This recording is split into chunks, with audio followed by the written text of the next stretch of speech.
Okay, good to know. Okay. So, starting the show right now, folks.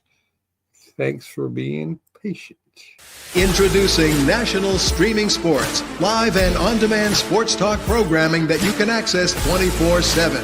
Check us out on YouTube, Facebook, and X. And for the premier sports talk experience, tap into our Roku channel. Start your mornings with Mac and Jack covering all the weekend sports action. Then pour a cup and enjoy all the sports you can drink on the Coffee and Sports podcast. At midday, talk sports from east to west on the Coast to Coast podcast. Followed at night by some hot girl talk with Prim and Proper Sports featuring Sonia Pearson.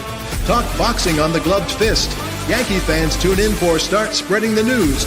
And there's more on the College Sports Huddle and Sports Scope with Robert Butler. And that's just a sampling. There are 20 podcasts in all and 70 weekly shows giving us a 3.4-star viewer rating. To find us on Roku TV, search for National Streaming Sports on the Roku search bar. Click on the logo and you're in. For laptops, mobile phones, and tablets, download the Roku app.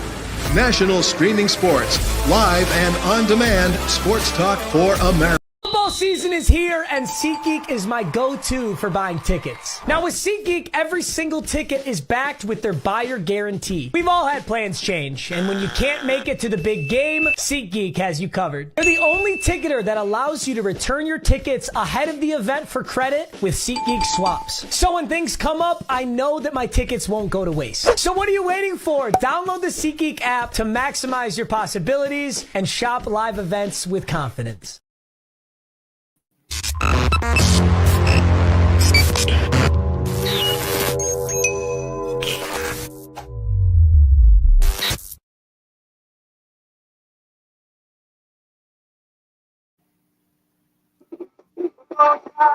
That's right, Bobby. You can sing about it today. Hello, I can hear. A little technical issues in the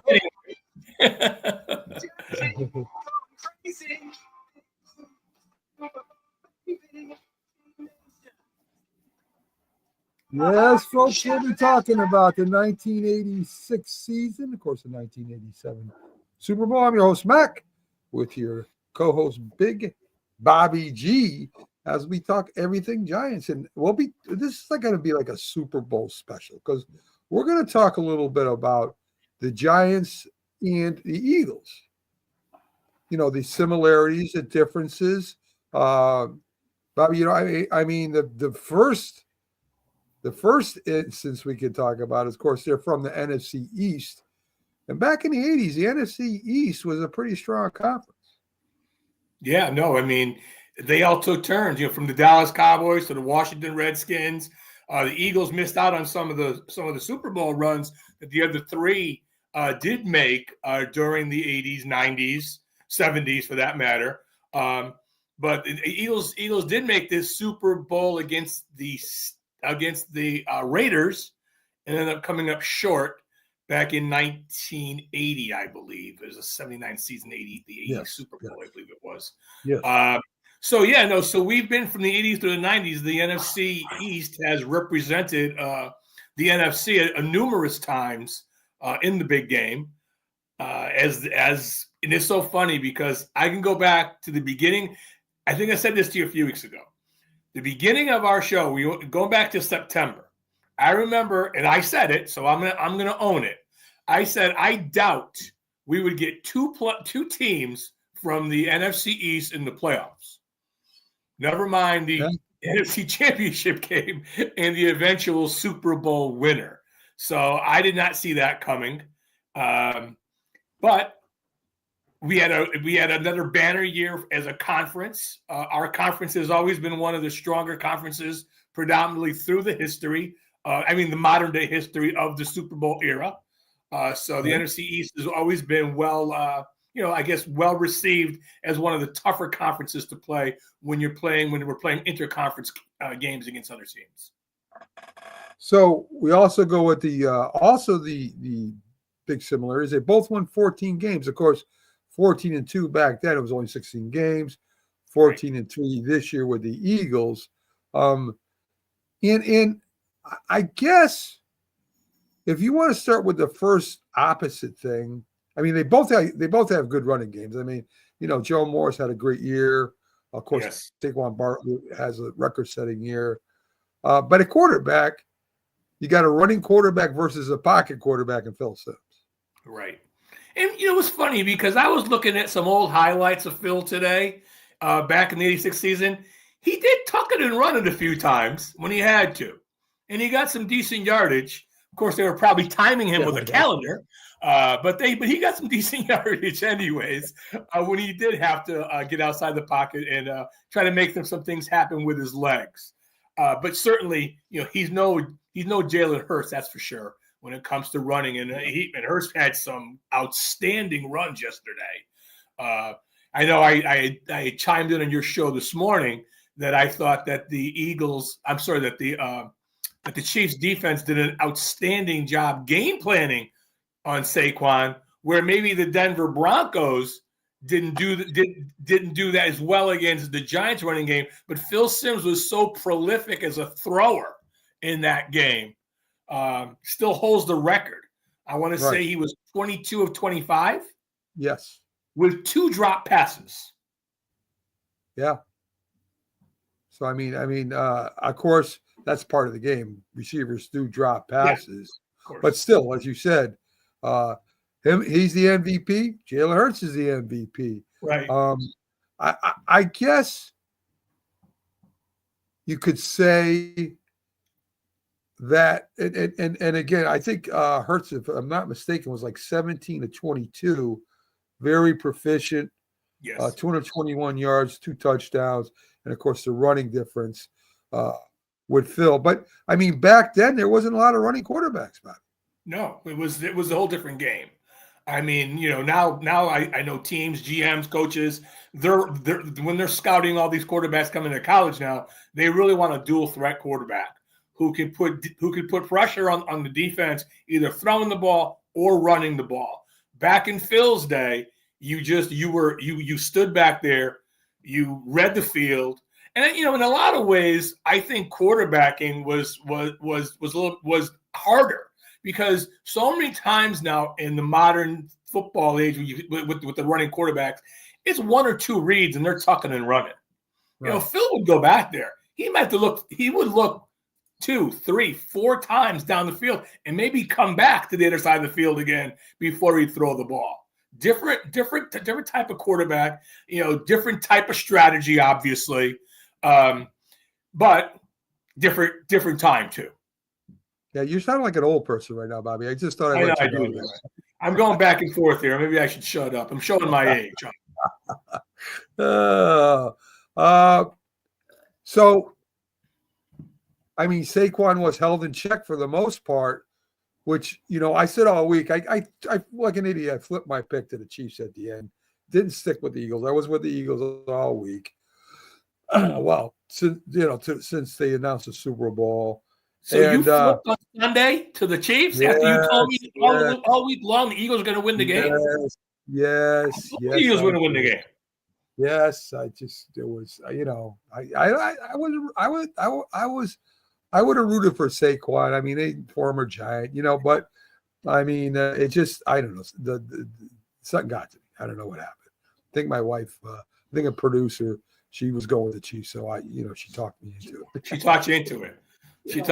Yeah. Well, just like you talked me into saying Eli Manning was going to be a first ballot Hall of Famer. We could talk about that later, though, maybe. Oh, we will. We'll definitely talk about that. So, but the game itself, I mean, you're right. I think Spags, and I love Spagnuolo. We've talked about him on this show many times, in what he means to us as Giant fans and, in what he did in helping us win a couple Super Bowls. So, I think, and I wasn't in Spags' office or in the meeting rooms, but it seemed to me that they picked their poison. They seemed to me that they said, we're not going to let Barkley beat us. We'll take our chances with Hurts if he makes some plays, but we're not going to let Barkley beat us. Yeah. And, it's so funny. Even though Saquon didn't have a really, really big game, I was actually talking to my stepson a couple hours ago, and he said something to me that I hadn't really thought about. Saquon never really got negative yardage. every time he touched the ball, it might not have been for 15 or 20 yards, but it was 3 yards, 4 yards. He had a couple 9 and 10 yards in there too, but he was never a negative play when he touched the ball. So that had to say something for, the Eagles offensive line, I think, because of what the defense was doing to them. But Hurts had the game of his life. I mean, he threw some dimes yesterday. I mean, it was one play, fourth down. I think it was the third quarter, going into the third quarter. It was 4th and 1 or something, and he throws a bomb, and it's a touchdown. Yeah. And the way that they attacked the Chiefs' defense offensively, I thought was outstanding. But I kind of reviewed. I watched some of the big plays today, and I watched them again, and I jotted down a couple plays that I think now what I saw was really a kind of a prelude that was going to happen, and it goes really back to the first quarter, and it's the first time that the Chiefs have the ball. It's 3rd and 9, and the Eagles, who rush 4 all day long. They never blitz. They rushed 4 all day long. So they were able to put pressure on Holmes. I don't know if you remember the play. He kind of ran around. He did a twist turn, came back to his right side, and threw the ball downfield and almost threw an interception. Right. So that was kind of a prelude of things that were going to happen in that game that we didn't know at the time. The second play was, and this is when, every time I look at the highlights today, they always showed the bench after this play here. So it's the second quarter. D. Hopkins is the receiver. He's wide open.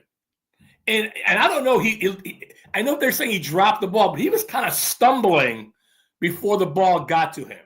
But and I'm sitting there watching the game thinking, what's going to be the play?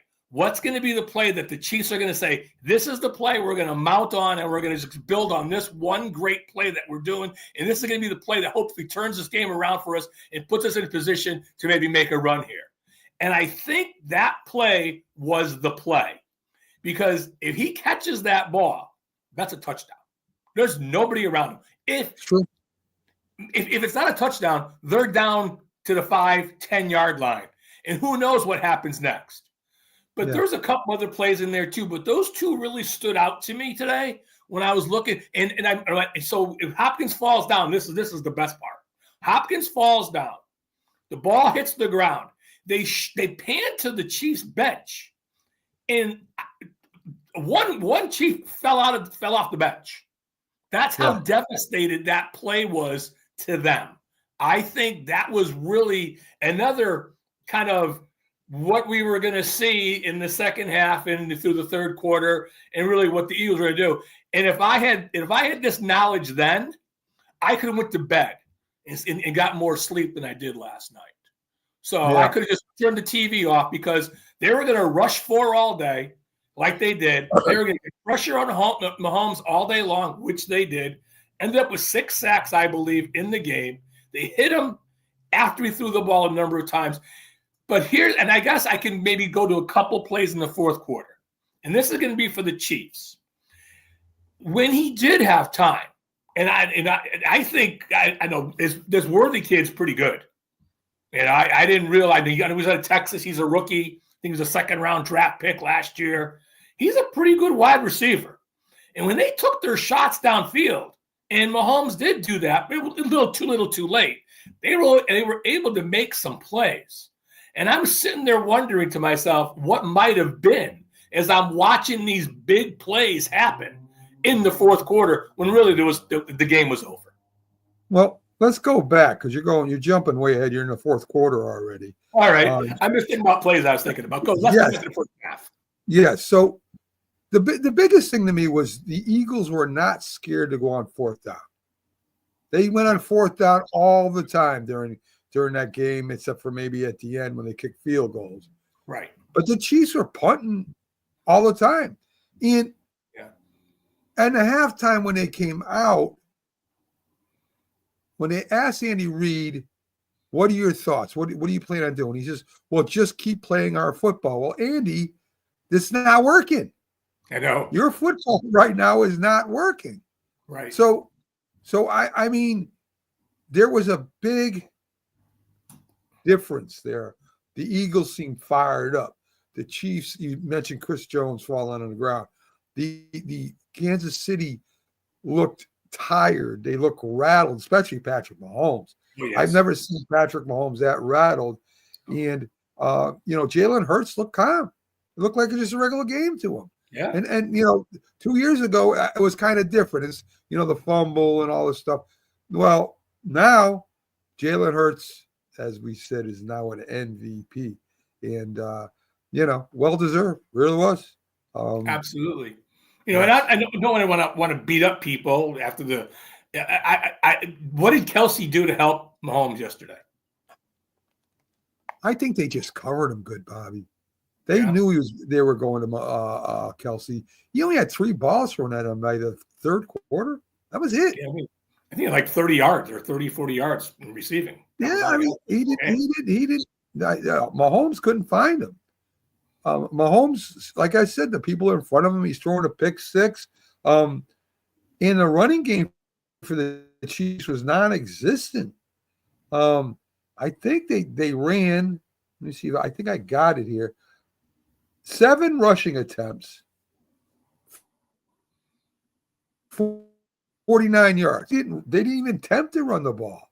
No. They just Mahomes save us, and he couldn't this time.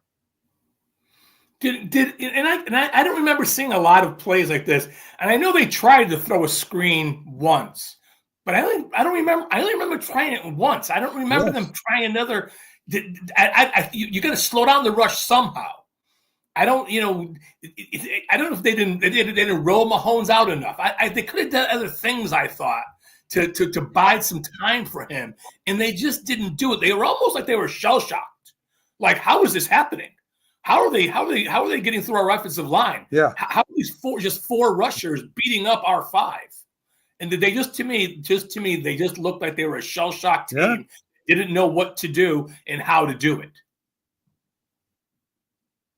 Which is to me. Well, speaking of again, no, I'm just saying they're coached so well.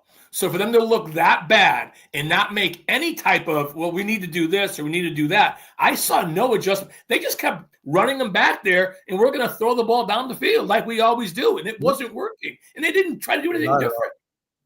No, not at all. Speaking of defenses, right, that's one thing that was similar between the Giants and the Eagles. Giants had a swarming, of course, it's a linebacker crew that really led the Giants, LT Carson, Reasons, and Banks. And it was a front 4 for the Eagles. Yep. And that kind of reminded me of the old Eagles with Reggie White, Jerome Brown. Yeah. Yes. And those guys, that's kind of reminded me of that. They were big guys. I mean, this defensive line was huge. Big guys, and they kind of dominated, as you said. I mean, they were even double teaming them. They couldn't stop them.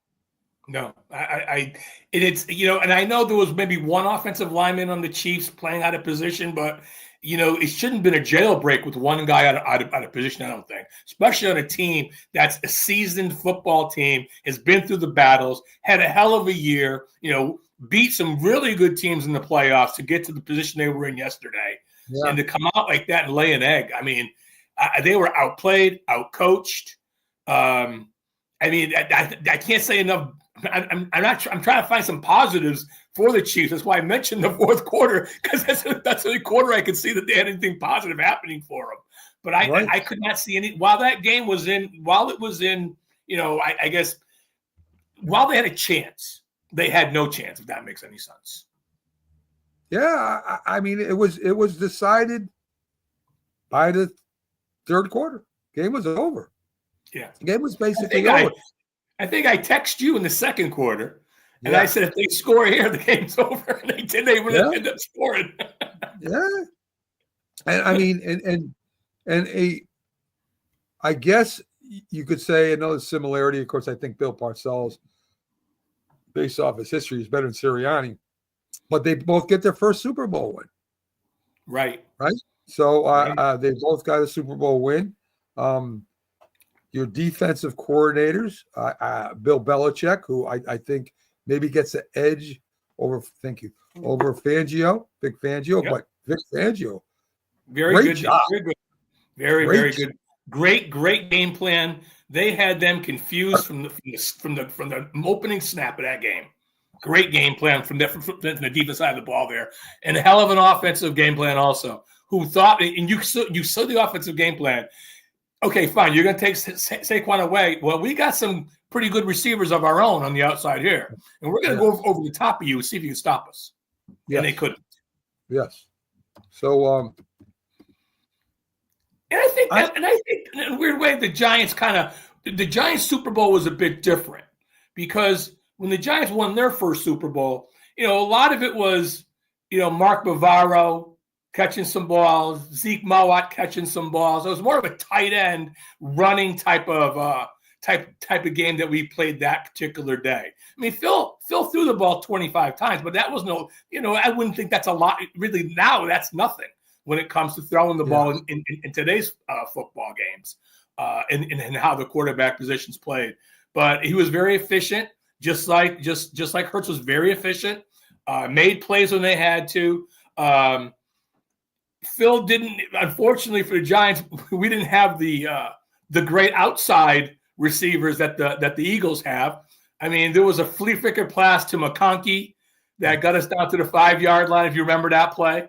Because they're running, because Joe Morris was running so good. So they flipped the ball, and he flipped the ball back to Phil, and Phil found McConkey down the left side of the field. Almost scored, got down to the 1-yard line, and we would score then the next play. But so similar to the big plays that Phil was able to make. He wasn't bombs away, but there was a few times that he did take his shots down the field. Yeah. I mean, and Bill Parcells, normally conservative coach, during the Super Bowl playoffs, he wasn't conservative. He just go do things. And Ron Earnhardt, offensive coordinator, Phil Simms gives a lot of credit to when we interviewed him. When me and Jack interviewed him, said he didn't know how great Ron Earnhardt was. And I got to give Moore, I think it's Dellen Moore, some credit for the Eagles. Yeah. I mean, great offensive plan. No, the Chiefs were going for history, like another team was that the Giants will also beat. We won't name that game right now. We'll talk about that maybe another time. Yeah. But there are some similarities. I think defensively there was a lot of similarities between the Eagles defense and the Giants defense. Offensively, a little different makeup, a little different way of going about things. Bill Parcells, after the Super Bowl or during the season, I think the 86 season, he said, we only have a few plays. We may line up a little different, but we only have a handful of plays, and they know what the plays are. Right. So they can't. So we'll keep running those plays until they stop it. And they can't stop it. So Giants were a very good football team in '86. Parcells was a little cocky, I think, too, which is awesome. I think that that he wasn't. He knew he had a good football team. I was just thinking about, you mentioned Bill Belichick. Quick story, real fast, 86 Super Bowl. Bill Belichick, defensive coordinator Giants, goes into game's over. He goes into the locker room. He says, he's thinking to himself, I may never get here again. This might be it for me. I'm going back out to the field to have a look around, just to kind of soak it in again, just to see the field one more time.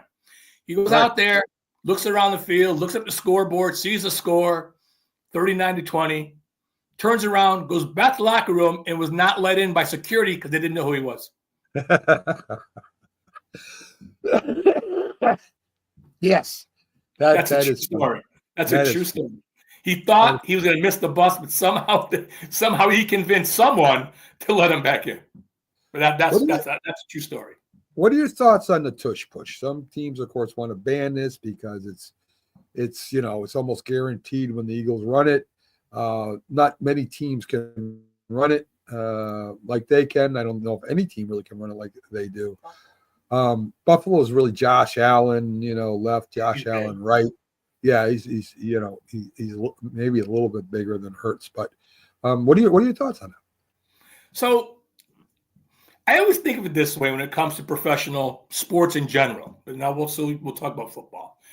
So the offensive players get paid a check every week. The defensive players get paid a check every week. Stop it. You're being paid to stop it. Stop it. If you can't stop it, I'm going to keep running it. I have no problem with it personally because they're both being paid to do a job. If you do your job and you can stop a quarterback sneak, well, more snort, sneak, pushy sneak, then God, all power to you. If you can't, well, then you can't. But you're being paid to play football. You're being paid. You're a professional athlete. You're being paid to do something. Your job as a defense is to stop the offense. And I don't care what play it is, as long as, I guess, and I really don't know how you could, maybe they could outlaw it or, say it's a bad thing or we're not going to let you do it anymore. I kind of wish they wouldn't do that. I kind of am an old school person again, showing my age. I get paid to play defense. I'm a defensive tackle. I'm a linebacker. I'm a defensive back. And God knows that guy from Washington tried to stop it a few weeks ago. He kept running off sides, jumping off sides. And we talked about that a few weeks back. He tried. But no, I think you keep it in there and you're a defensive coordinator. You get personnel, figure it out. Well, you see what happened to Chris Jones, right? And that tush push. They were trying to adjust his neck or whatever. Yeah. So Jack this morning says, well, don't even participate. Just let him run it in. Don't even try to stop it. You're not going to stop it. Why get hurt? That's an interesting concept from Jack, but okay. We could just say, okay, you have 6 points. We're just going to. I guess. I mean, the referee, I learned that they can say, we'll give you the touchdown. So you can go to the referee and say, we're just going to let them score because we don't want our guys to get hurt. I mean, I know they did some modifications to the kickoff this year, which I hate because of what you're talking about, neck injuries, back injuries, and so forth. But, I mean, really, if you're going to get a bunch of guys who weigh 300 pounds on top of each other, whether they're pushing somebody or not, you're going to have a collision. Someone's going to get hurt. It's a physical game. It's a contact game. You know it before you go out there. You know it before you play. You know at any age you're going to get hit. It's a risk you take, I think. Yeah. So Nick Sirianni should get a big contract. I think he should have got a big contract even if he didn't win the Super Bowl. But this team, if it doesn't get broke apart, Bobby, they got a shot at going a couple more Super Bowl, maybe winning a couple. I mean, I know Dellen Moore is supposed to be going to the Saints and Vic Fangio, last I heard, staying. So, I mean, with that roster, if they can keep that together, you're talking about maybe, like I said, maybe 2 more Super Bowls in the next 4 or 5 years. No, and the key is keeping the team together. Their GM does it better than anybody else does when it comes to free agency and keeping the players he wants to and poaching players from other teams that he wants. He seems to have the magic touch when it comes to that. We know that being Giants fans with Barkley not on our team anymore. Right. The thing about football, it's professional football to me is a little different than years ago. You would sit back and you're 100% correct and say, we got a pretty good football team here. We can go on a nice long run. But free agency and the salary cap come into play when it comes. And I don't know. I don't claim to know how they're. I'm assuming their cap is healthy because he seems to know what he's doing with the cap. Right. I don't know who their free agents are this year. They're going to lose some people because every team does. And especially a Super Bowl winning team, someone's going to overpay for an offensive lineman or a defensive lineman or defensive back or someone like that. But I think if you keep the core together, which is the hard thing to do during the salary cap era, in the free agent era, if you keep the core together, then they could be around for a while, like the Buffalo Bills have done it, and certainly the Kansas City Chiefs have done it. Right. The Patriots were able to do it for years, but of course they had Tom Brady at quarterback. That doesn't hurt. So I guess to your point, is Jalen – so let's talk about that for a second. Is Jalen Hurts, because that's where it starts, is he gonna take another step forward? Because if he does and you lose players, good quarterback play in this era can help win a number of games for you. Yeah. So if he plays like he did yesterday over a season, yeah, there's no reason why they can't have another shot at it. If he doesn't play like he did yesterday and has like last year, he was still Jalen Hurts and they weren't a good football team. Yeah. Well, the thing about Howie Roseman is he gets a lot of young. The Eagles are a very young team. I think yes. Saquon, if I'm not mistaken, Jalen Hurts is 25. The linemen, the offensive linemen, are fairly young. Yes. Jalen Smith, another young wide receiver. A.J. Brown's getting a little older. Saquon a little bit older. But for the most part, it's a pretty young team. And yes, Howie Roseman will sign you to 1-2 year contracts. That's the thing he does. He's not going to, Saquon was a little different. They wanted Saquon. But for the most part, and Jalen Hurts, but for the most part, he signs 1-2 year contracts. And then when that's over, well, we'll talk again if we still want you. So magnificent GM, probably the best in the league right now. I agree. So let's talk about that for a second. So let's say that they did that 1 or 2 year contract with, and I don't know all their personnel, and I don't know where they have their the rankings of their players and so forth. But the offensive line is very good, and I don't know if there's 1 or 2 free agents in that offensive line. I mean, we saw what it could do to staying in the NFC East. We saw what it did to the Dallas Cowboys when they lost some offensive linemen. They were not the same team. So, and again, I don't know if they have some offensive linemen who are going into free agency or this year, next year. I know they have really good skill position players. Brown and Smith are fairly young players.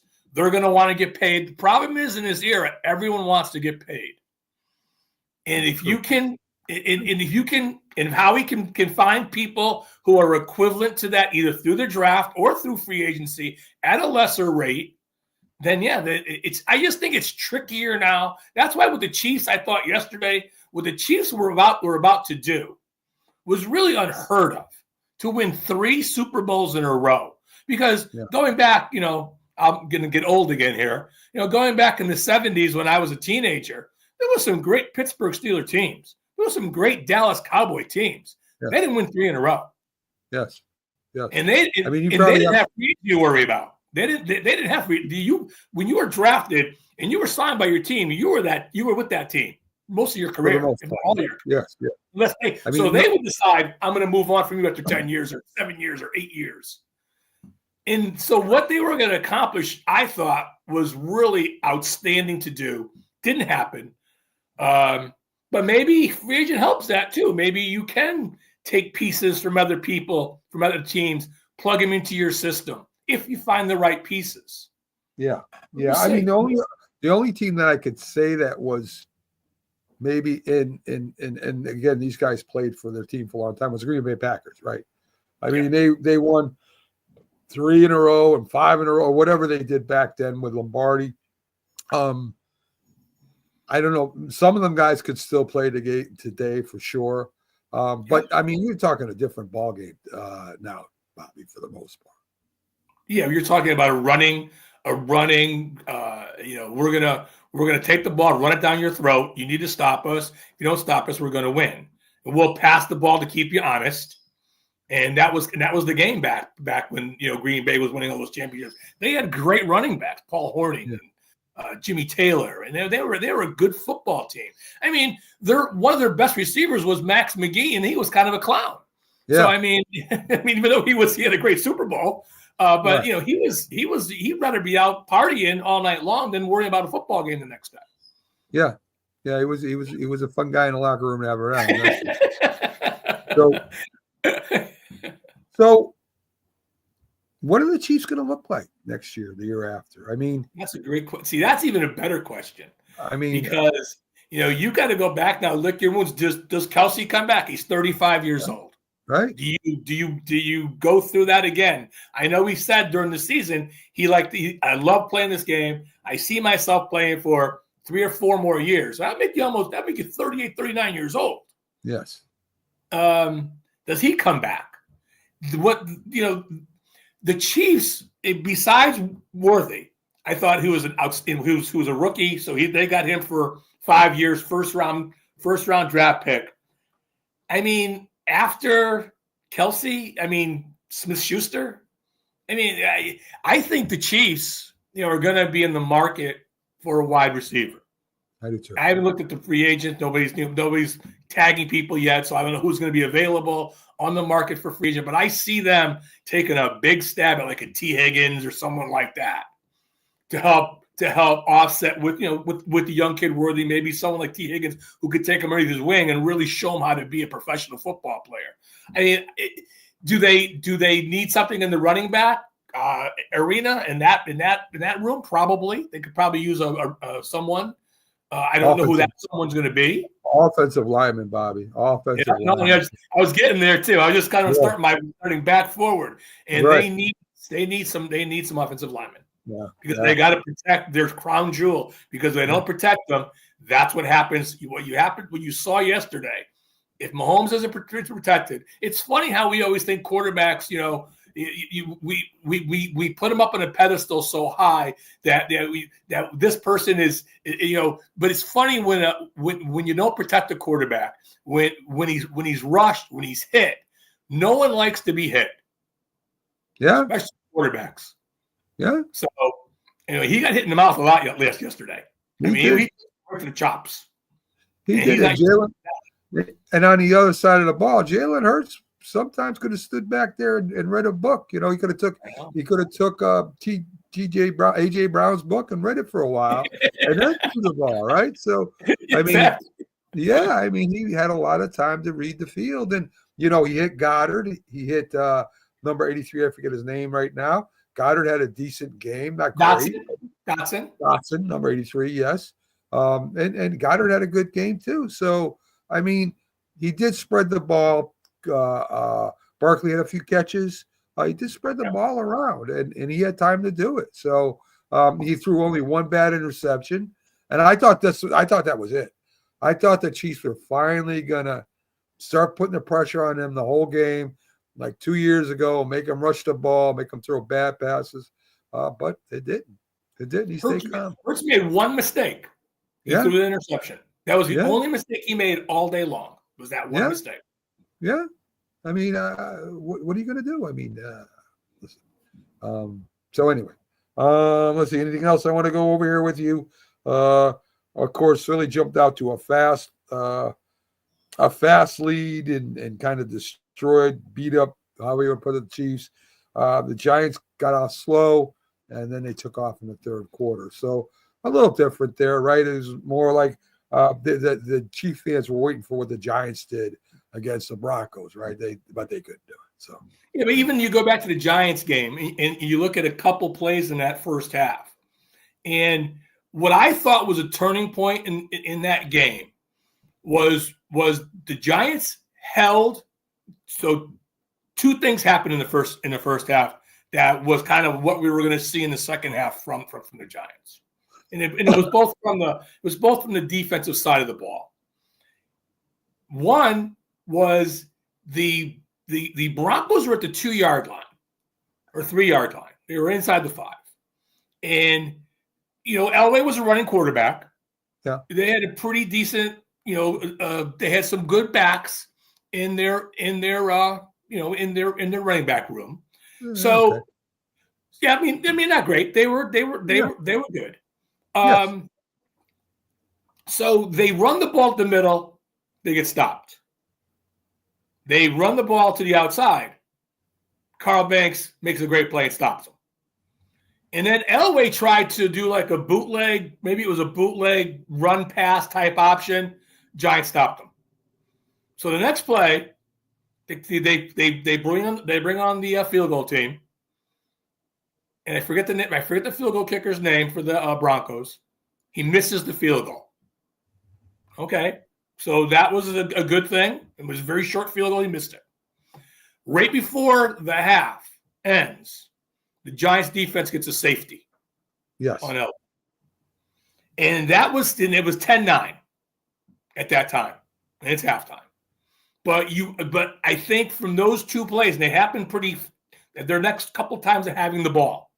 I think that's when the Giants turn that game around. Phil comes out, lights it up in the third and fourth quarter, and it was just bombs. They were running the ball. The Broncos couldn't stop them. And I loved I think it was Jim Burt who said this. He said, we were playing in the first half, and we're used to being cold. It was, we're used to playing in cold weather, and we're used to being we didn't like that heat. So we come back out now in the Super Bowls. Then they all start now at 6:30. That Super Bowl probably started around 4 or 5, probably 4 in the afternoon. So the first half, it's hot. They come back out, and Jim Burt says the sun's down, it's dark, and it's cool. And we felt a little bit better about the way the climate was. So we were able to put our ears back and play our football, our brand of football then. Now, I know he probably said that tongue-in-cheek. I just never forgot it. I don't think he did, because I remember when they were warming up for the Super Bowl. I'm trying to remember, what was the Super Bowl? Where was that at that Pasadena. year? It was in California. Yes. Yeah. And I know Parcells had to pull back on the first time. The guy said the first time Bill Parcells ever pulled back on us because we were sweating, we were getting tired, and all that good stuff during practice. So probably it's true, Bobby.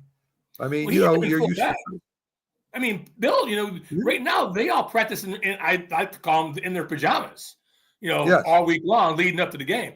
That leading up to the game, Parcells had them, 2 weeks. We're in full pads. I think it was Phil Simms that said finally. I think it was Thursday or Friday. The game's Sunday. He took us out of full pads.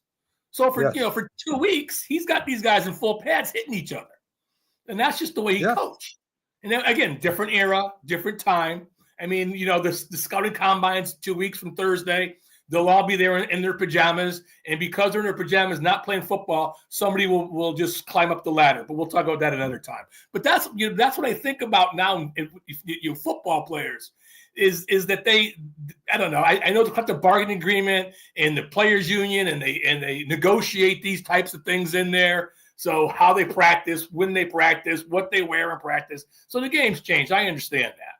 But going up to that game, I can see the Giants playing. Oh my God, what's going on here?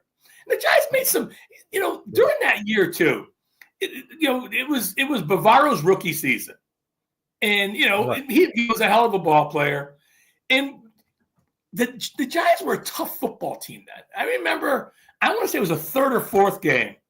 Bavaro gets his jaw broke or something, and they wire it, and he goes back and plays football. Can you imagine a football player now getting a broken jaw, wiring it, and sticking him back in the game today? Yeah, that's never going to happen. No, it wouldn't. He'd be in the tent he'd be in the tent, he'd be in the locker room. He'd be in my favorite Giant. Yes, sorry, go ahead. Yes. Would you say, Mac? I'm sorry. I said he would have been in a tent, taken the locker room, taken to the hospital. Oh yeah. X-rays. We're do an MRI.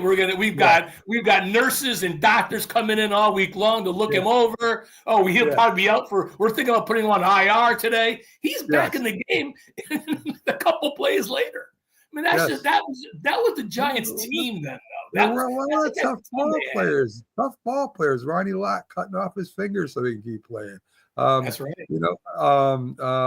Byron Williams, a receiver that was on the network for a while, he had his jaw broken and kept playing. I mean, it's just they were tough guys back then. I mean, this is the way they played football. And Mac, we're talking about young players coming in, and where the Chiefs are going to be next year, where the Eagles are going to be next year, or if free agency, draft, and so forth. You look at the '86 Giants, and we talked about the '85 Bears last week, And really what they taught the Giants, how they had to turn up a little notch a little bit and really make themselves a little more intense. I would say get a little bit better. And the Giants knew they had to do that on the offseason. So what the Giants learned from the Bears too, I think, if you look at the draft, and you never see drafts like this anymore, the first 4 players of the 86 draft for the Giants were all defensive players. Yeah. Of course, you had 12 rounds back then. So now it's 7. You had 12 rounds back then. So it was a little bit different. So they draft Eric Dorsey, Mark Collins, Eric Howard, and Pepper Johnson. Those are the first 4 players. And all 4 of those players, and the reason all 4 of those players were instrumental on that 86 team. And the reason why George Young would say later why they picked defensive players, he said, because we learned from the Chicago Bears, you never have enough defensive players. Huh? I mean, they were good defense. The 85 Giants were a very good defense. They were good. They were good. They just weren't as good as the Bears. That's all. They weren't as good as the Bears. But, it's funny because you think now how you draft only 7 rounds, and I understand it's different. But, you're looking at the Giants then, you've got a pretty good defense. You got good linebackers. So you're going to draft a linebacker in Pepper Johnson? Okay. You got a good defensive line. So you're going to draft 2 defensive linemen? Okay. And defensive backs, I think, were not – if they had a weakness, it was there. So they went with Mark Collins, who ended up starting. Yeah, he was a good back. He was a good defensive back. So really it was just funny how the Giants replenished a very strong unit in the offseason between 85 and 86, and it really helped them get over the hump, I believe.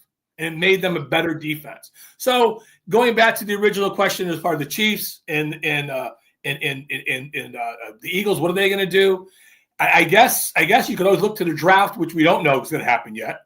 But I think, and of course, there wasn't free agency back then either. So you always had the draft. That's all you had. So that's all the Giants had was the draft. Now you could supplement players through free agency and through the draft. And you're right, nobody does it better than Roseman. So I would suspect that the Eagles will be okay. I do think the Chiefs have a little work to do, especially if they lose Kelsey. And, the offensive line needs a little tinkering. The defensive line, I thought the Chiefs defense played pretty good. I know the score doesn't show that. They did. They played good. They did. They did. I mean, especially in the running game. So let's change the subject here a little bit. There's another New York team called the Jets. And, Aaron Rodgers has been told to, we don't want you. You can go play somewhere else. My co-host Jack Hirsch thinks maybe he goes to Pittsburgh. I've heard rumors maybe Dallas. San Francisco, they got Brock Purdy. I don't think he'll go there. But I mean, look, I think a team will pick him up. I think he's still got maybe 2 good years left in him, maybe. And I think there'll be a team willing to take a chance on him. Of the 3 teams you just mentioned, the only one that I think is viable is the Steelers. I don't think he'll go to Dallas. They're going to start in front of Prescott. They just paid him a boatload of money. I mean, they're gonna sit him down. I don't think so. Over in San Francisco, I mean, Brock Purdy, good quarterback. I don't know if he'll be a great quarterback. Got him to the Super Bowl though. Yeah. So I mean, he's a Super Bowl quarterback. He won big games in the playoffs. So, do they really want? I don't know how much Aaron's going to cost. Do they really want to go down that hole with him there too? And maybe Aaron, at this juncture of his career, takes the veteran minimum. I don't know what he's going to take. I mean, God knows he's made enough money. I can't see that happening, but I don't think things have happened. He's not going to do that. He's not going to do that. I don't think so. But I mean, weird things have happened. If you're Aaron Rodgers, this is if you're Aaron Rodgers and someone in some good team, and I can't think of the top of my head who would maybe do this. Let's say the Pittsburgh Steelers, and you have a last shot of glory. Do you take a real big discount to go to that team, or do you go to a team where you're going to be paid a lot of money to be a bridge quarterback and you've maybe got 1 or 2 years left. But does he make the Pittsburgh Steelers a Super Bowl team? They're a playoff team this year. Mike Tomlin's a hell of a coach. They've got a good nucleus there. I don't know if they're a Super Bowl contending team. They're a playoff team. I don't know what they could promise him, what they might do in free agency, what they're looking at in the draft. I mean, I really don't know that till. Well, I guess you should know that, but you're looking at the draft as opposed to free agency too at the same time, because both should mesh the team together. I mean, they might have a vision of what they see and what they want to do. They could pitch it to him if he thinks that's a viable spot for him. I can't think of a better of the other two teams you mentioned. I mean, where else could he go? What playoff team could he get over the hump? I mean, I'm trying to think off the top of my head here. He's not going to the Chargers. He's not going. I mean, the Bengals didn't make the playoffs, but they're a good football. He's not going there. Not with Joe Burrow. Yeah, he's not going there. What playoff team would he go to that he could put them over the top? And I can't think of it off the top of my head. Tampa Bay? Yeah, maybe. I mean, is he that much better than Baker? I mean, is he that much better? I think so. I mean, the thing about Tampa Bay, those teammates love Baker Mayfield. Right. Baker runs through. They'll run through a wall for him because he puts everything out in the field. And I'm not saying Aaron Rodgers wouldn't do that, but he gives you everything he's got, and his teammates have the utmost respect for him. Do you upset the apple cart and say, Baker, you sit down because he's not? You're right. He's not being paid he's being paid good money, not being paid crazy money to bring in Aaron Rodgers. Or do you bring him in and say you can compete with Baker? Would you if you're Aaron? Would you do that? Oh, okay. I'll go to Tampa Bay, and I'll compete for the starting quarterback. And if I don't get it, then I'm the second string quarterback here in Tampa Bay in the last year of my career. Is that what you? I mean, do you want to go out that way? If you're Baker, would you want to do that? I know. Sorry about that, Mike. That's okay. That's all right. Another one. Another player that's got permission for him and his agent to talk to the other teams about a trade is Deebo Samuels. Deebo Samuels, very unique player. Wide receiver, running back, and go out of backfield, can split out, line up in a slot. I think any team would want to get Deebo Samuels. I think he would want to be in a competing team, right? A team that has a chance. But that would answer some problems for teams that are like right there at the playoff brink. Yeah, I mean, go back to the Steelers. Hey, Aaron, we're in talks with Deebo. We're going to sign him. He says he'll come here if you come here. What do you think? I mean, now you've got me thinking. That's a juicy proposal right there for both players to play with on a playoff team that needs a couple pieces to get them over the top. And now we're talking. Yeah. I mean, and of course, then on the flip side, the Jets, what do they do for a quarterback if Aaron Rodgers leaves? They're back. We talked about this for the last couple months.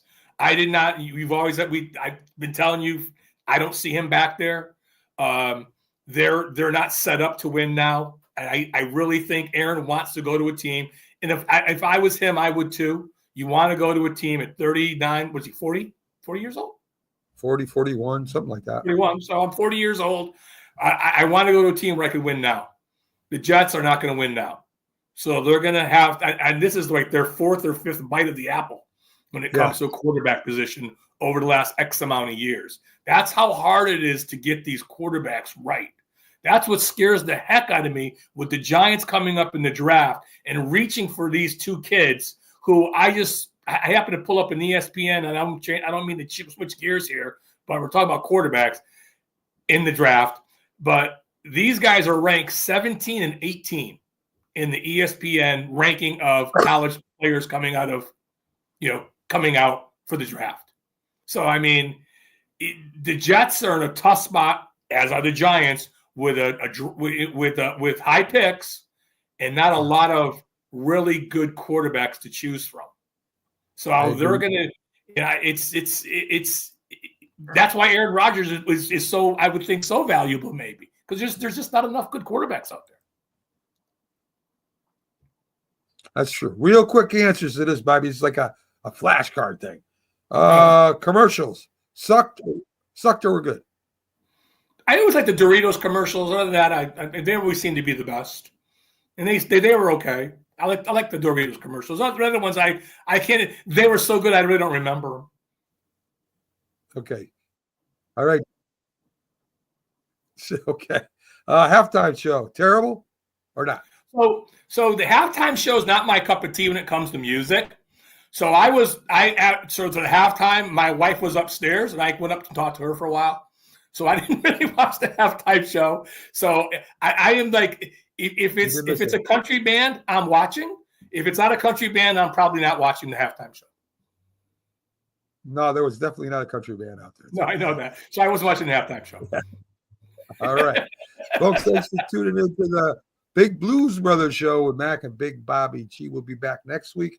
Hope you enjoyed talking 86 Giants and the comparison between the Eagles up and down the line, coaches, players, everything, and the Giants, the similarities and the differences. We had fun. Hope you did too. We'll see you next week. Same Giants channel, same Giants time. Have a good one, folks.